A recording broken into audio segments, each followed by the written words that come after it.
Okay, Angel, so sa previous episode natin, sinabi mo na gusto mong bumili ng condo. Pero feeling ko nakaipon ka na naman din in that 15 years as a registered nurse. Condo pa rin ba talaga o bahay? Ano ba talaga? Alam mo, syempre mas maganda ang bahay kasi walang HOA, tapos may sarili kang lawn, parang dito, oh my God. Kaya lang, nung nagtingin-tingin na ako sa LA, mas mahal. So, parang condo, tapos parang naisip ko lang kung paano ko lilinisin yung bahay. So, parang feeling ko, since single naman ako, feeling ko condo muna. And then, pag pinalad tayo, pag nagkaroon ng jowa or second income. Diba?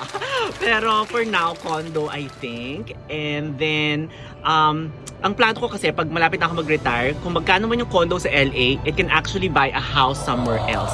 So, pag malapit na ako mag-retire, pwede ko siya ibenta at bumili ako ng bahay somewhere else. Ay, first time ko narinig yun!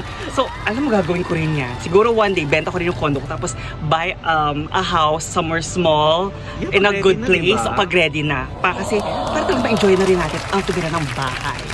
Yeah!